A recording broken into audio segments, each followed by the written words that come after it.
Welcome to Founders Marketing Compass. My name is Etgar Shpivak.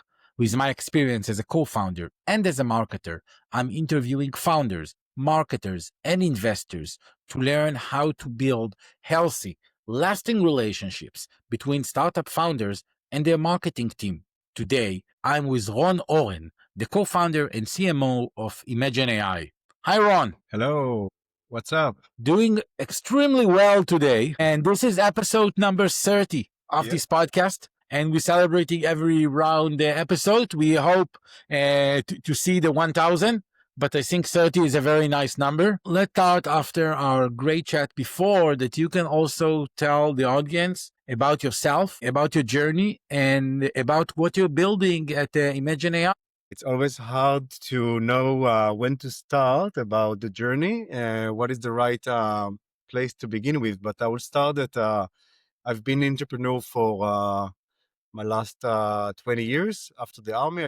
My journey is quite eclectic, I would say. I've been in China for many years where I built a few restaurants in China, and then I moved to New York to learn copywriting. Marketing and copywriting is really my passion. I joined Sisense. I led the Sisense Labs. It's innovation, product innovation labs in Sisense back then. Amazing experience. I'm very grateful for this time. A short period in a company called Spark Beyond, and then we founded Imagen AI. But today we are only pronouncing it as Imagen. Imagen, my love, is a game changer in the photography world, basically. If you would like, I can elaborate on Imagen as well. How do you handle those incredible algorithms today? Yeah, I mean, we are not competing them. They are basically part of revolution that we have.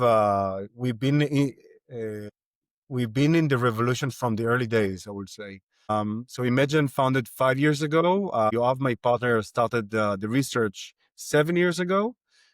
So AI was very, I would say, it was a buzzword, but nothing practical around that.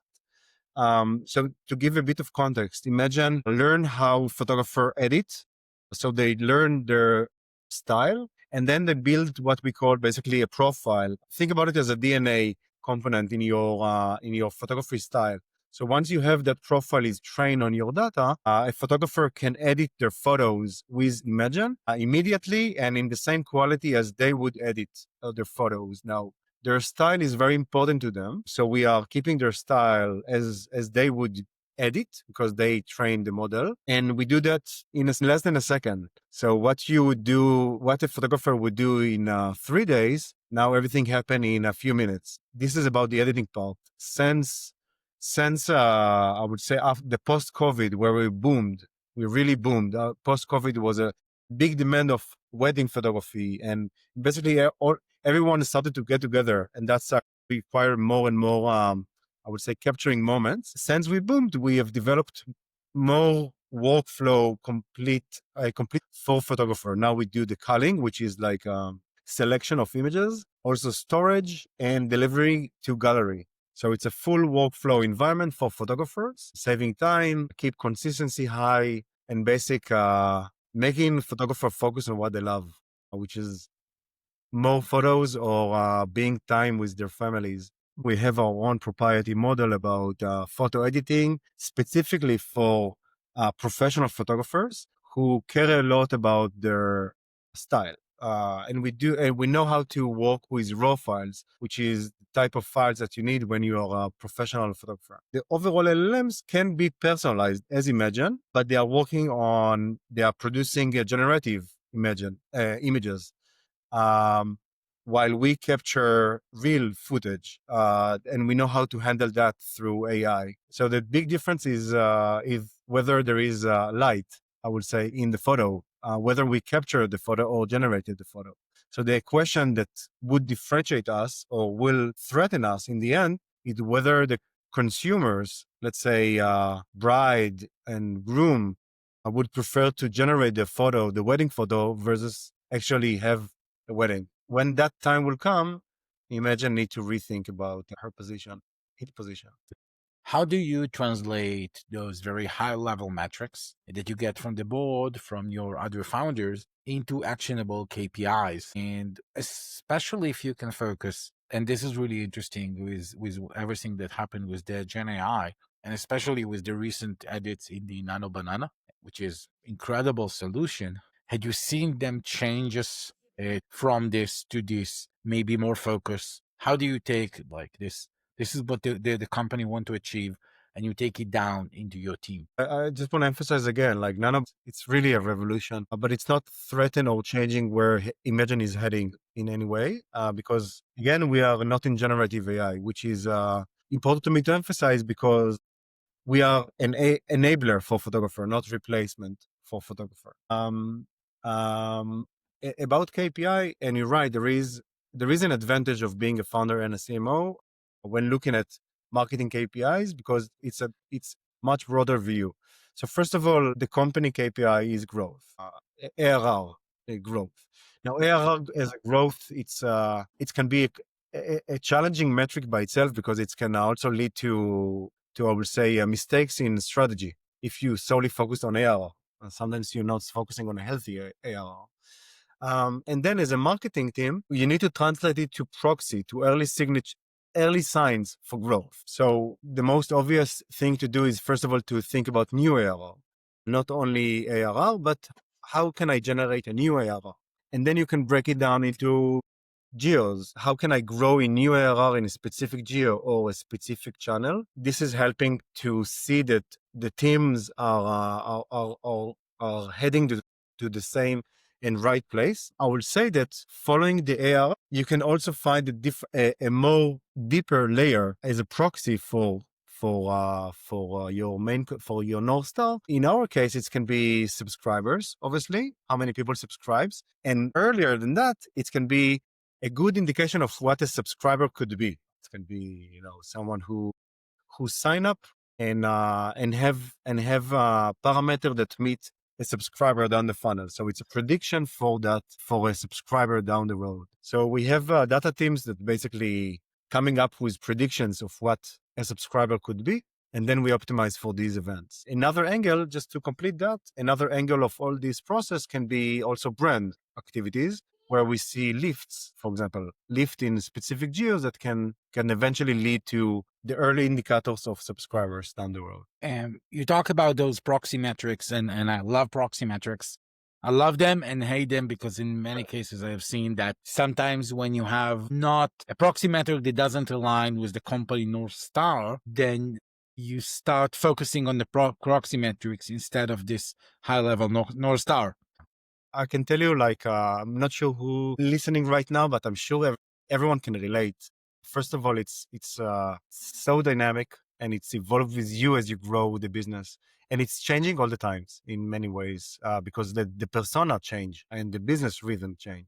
So it's really understanding the pulse. Like the most simple and obvious answer I would say is that once you onboard a data team, they by themselves bring in a lot of insights and different perspectives. So listen to your data team quite carefully and see what they think about how they predict and which data they take into account.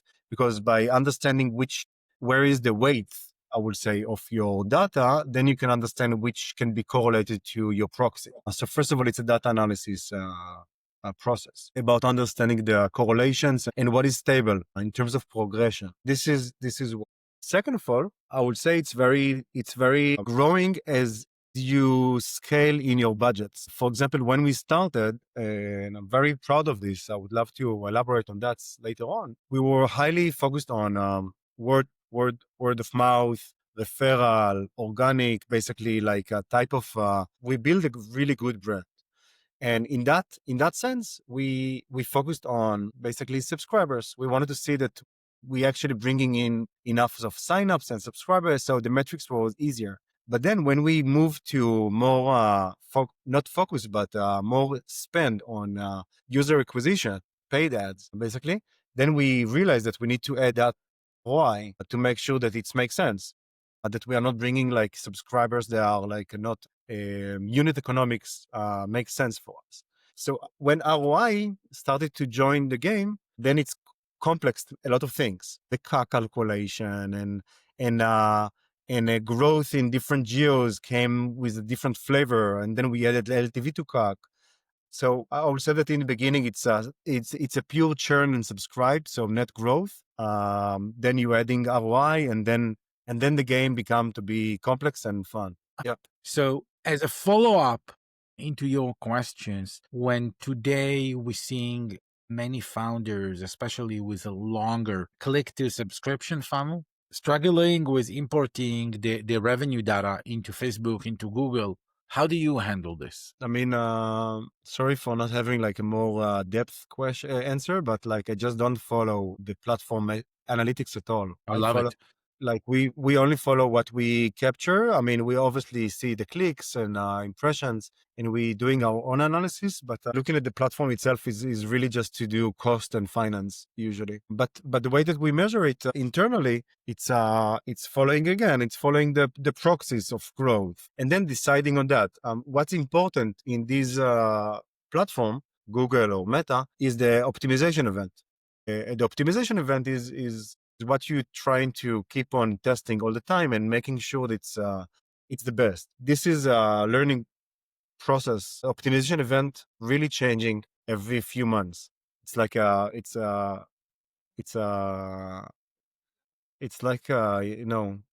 really growing and evolving. So you need to always be in a very close touch with the data and see if you need to change your optimization events. Can I ask, for example, what is your current optimization event? What are you buying now? And what is the optimization event when you just started?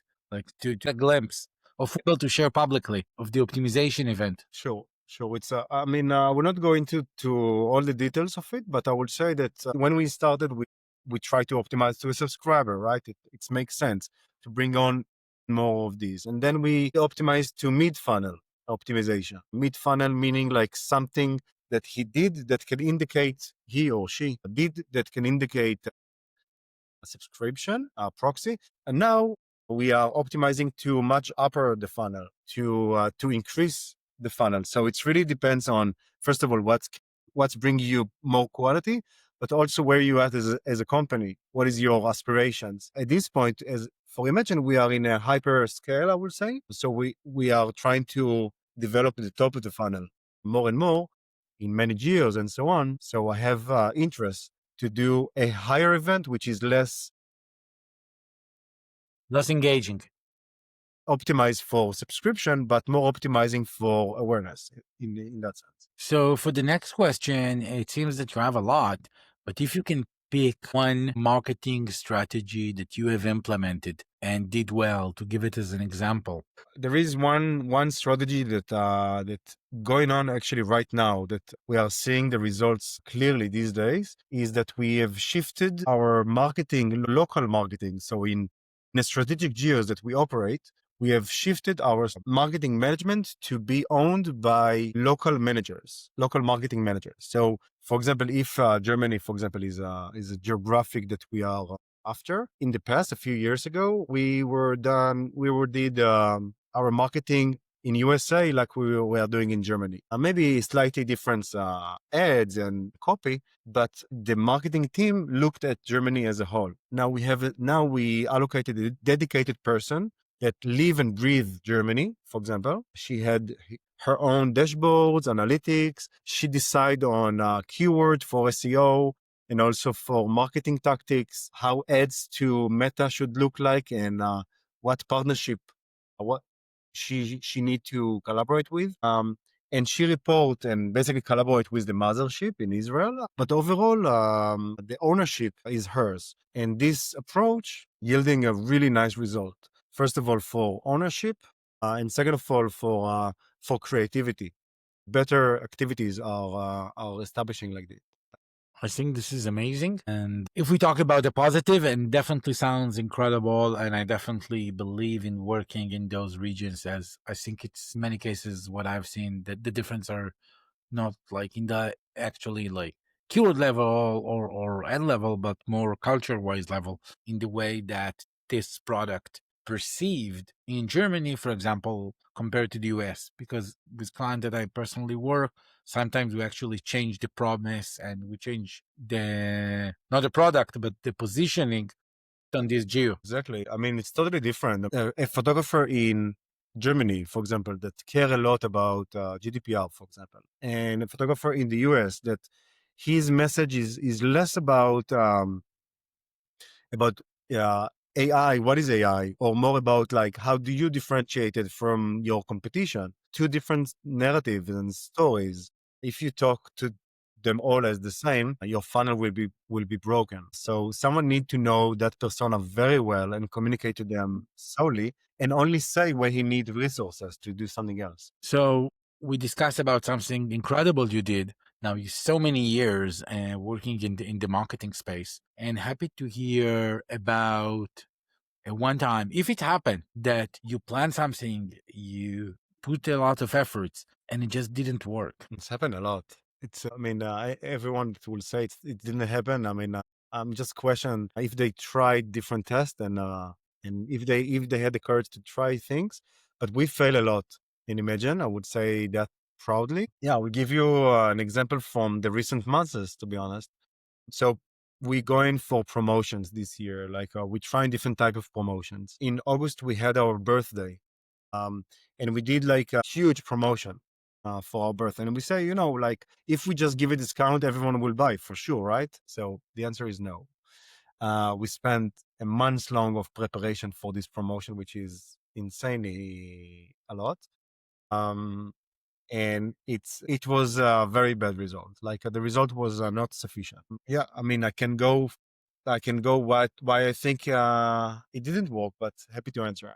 If you can name one common mistake that founders or CEOs or the board make when they're working with their marketing team. I think it's less about the board because the board usually do have the perspective like that, but it's more of the founders with the marketing teams. Like founders usually tend to be a very performance oriented, which they should. They should follow the numbers and they need to be worried about tomorrow. In a way, I think that marketing is a very rounded animal. I would say much more holistic. Their brand is very important to the game, and brand takes much longer cycles. It can be half year or a year cycles, or at minimum a quarter. And when you're building a brand, that should be in a prisma or a perspective of CAC.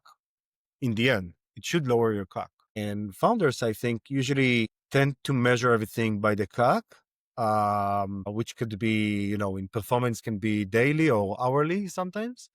While they missed the opportunity with the building the brand, which takes time and effort and different perspectives. So you need someone on the team to tell you why brand is important and what is the strategy around it and what is the tactics around it, how to achieve it, just to make sure that you are not totally abandoning it. So if I'm a CMO that's listening to this podcast right now and I have to approach my CEO, let's say I'm around a round B company, I'm going to tell him, hey, I'm going to allocate 40, 50% of this performance marketing into a brand marketing, and you will see the outcomes that's going to be amazing in a year.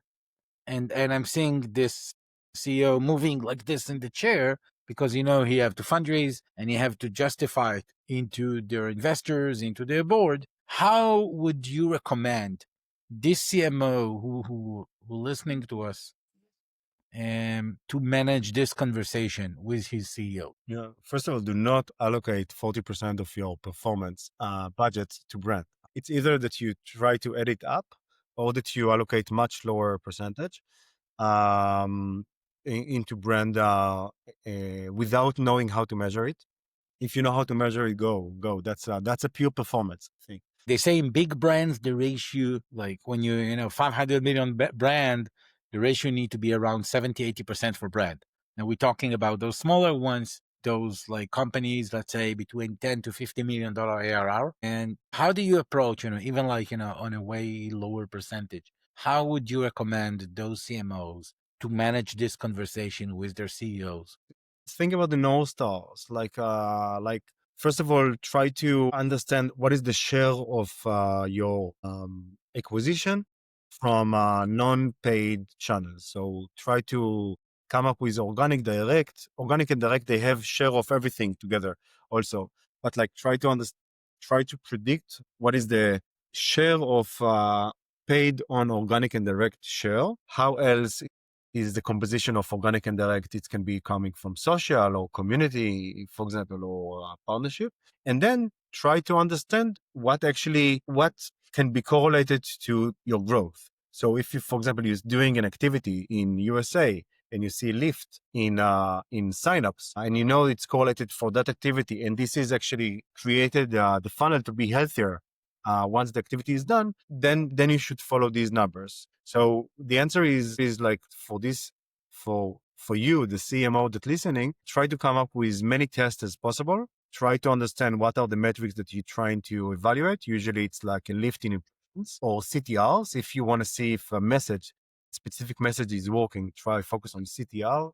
If you want to see a lift in awareness, then impressions. Go specific geos. Don't go all broad. Go specific geos. If you can do even like cities, that would be great. And see what will happen. Also, be brave enough to do a blackout for performance campaigns just to see the real impact on your performance. Again, do that responsibly, but that's also an important phase to do when you're growing and not being too manipulated by the paid metrics. This can be an entire new episode, only this discussion, but we will leave this to do the next time. And you have seen many startups as an agency, as a service provider, as a founder a few times, as a top level executive. And I will ask you, if you want to choose the one biggest marketing mistakes that startup make, what would it be? I think that what we discussed before, it's my calling in a way. As a young startup, you saying, I said that in the beginning, like as my intuition, let's take money and spend it on ads. I think that going to ads and advertisement should be third play or fourth play, I would say. Even like first play should be try to build a brand, then try to get influencers to rave about you and to be happy about your product. Third, see if a community, if people of around you are rallying and want to talk about you. And then once you get all these indications, boom, put a lot of money on paid if you unlock the healthy metrics. But as a young startup, you're always saying like, where is Google? Where is Meta? Let me spend some money. I mean, I don't have money myself, but let's just spend it. Like we've been there also. And then we shifted to brand approach, which today we are really enjoying that. So for the last 4 short questions that we're trying to do with everyone in every episode is, first of all, what are the top 3 qualities that you look for when you're hiring for your marketing team? I hope it's not too obvious, but I think first of all, and above everything else, is a sense of ownership and accountability. In a young startup as ours and a small team, I need everyone to be CEO of their own position. So ownership and accountability, it's important because, to be honest, we only hire people that know to do what they are doing better than us. So we want to learn from each one of the recruiters, the one that joining a company. And when there is no sense of ownership, and someone else need to do double work, which is really not healthy for the company. Second, in Imagen at least, Imagen, active mindset, I would say. We need hacking, and a lot of them. We need to stay a few steps behind, forward, and to make sure that we are really innovating in the way that we are approaching messaging, marketing, thinking. Every step should be highly tied with creative. Also important, we are a very visual company, so it should be very appealing also. And driven by data. We are a startup. Everything should be backed by numbers. This is part of being owner and accountable about your actions. But if you're not following the data, basically you will you will vanish. And is there a startup whose marketing approach has particularly impressed you? I mean, I'm a groupie of so many startups. So choose one, give them a shout out. I'll give you two and I will elaborate on one. So my two will be Airtable, which I think it's an amazing product and I love the way they approach their referral program. And two is Figma that I will elaborate on. Figma is a stunning product and a startup. When they started with everything that I talked about here is about, they started with small communities, but local communities. It's like they hacked it the right way. So they had a community in, for example, in USA or a specific city in the USA, but they have also a community in London, not only in UK, but in London, a community in London, a community in Tel Aviv. And these communities led by a very strong community managers. So think about someone who loved the product, doing a lot of meetups about the product, educating for the product in your city. And they do it so naturally and intuitively that it's felt like no sweating marketing. But I think it's really what's boomed them. Beside having an amazing product, which is the basic, I think that the way that they approach communities made them a competitor to Adobe in the end. And I admire them. Beside that, I think they have a beautiful brand and they are very creative about how they approach the brand position. Now, for the last two questions, and I want to talk with Ron, the founder now, not Ron, the CMO. If you could give yourself one piece of advice to your younger self when you just started your journey, what would it be? It's quite personal, but I will share it anyway. I will say to be less sensitive, to stay focused, dream big. Being a founder and also working in a startup environment is like being an athlete, like someone who worked for the Olympics. You need to really work hard and stay focused. And I think that to dream big is something that you need to kind of tell yourself again. Dream big. I mean, you are the creator of this world, of what you can achieve. It really depends on you. And be less sensitive, meaning like iterate a lot. Like if you see something that doesn't work, change it. If you think that you have something in your personality that holds you back, if you're driven by ego or too emotional about feedback, or if it's about relationship with people around you, whatever it is, be less sensitive. Just stay focused on the target. And I will say that to myself again and again in my next adventures as well. So for the last question that I finish every episode since the first one, what important question I have to ask, but I didn't? I think it's a question for this generation in a way. Like, how do I balance life, How work, do and you have your work-life balance, Ron? yeah, how to balance everything together with to be father with my fatherhood and my career and being present in my life. How do I balance? Saying that's good enough sometimes and not being a total perfectionist about things, which is not an easy thing. So saying good enough and be productive and efficient. And I think that to say when you have time, they are not related to work. And you know the importance of these moments, like for example, when you're with your kids or when I'm with my daughter, I'm reminding myself to be present as much as possible in these moments, just because who knows what will happen tomorrow. And I know that in the end, when I go to sleep, I know that it's make me feel much more complete. So it's I don't know how cliche it is, but this is like Sometimes the cliche are true. so being present and basically control the rhythm. Like the rhythm is high by nature.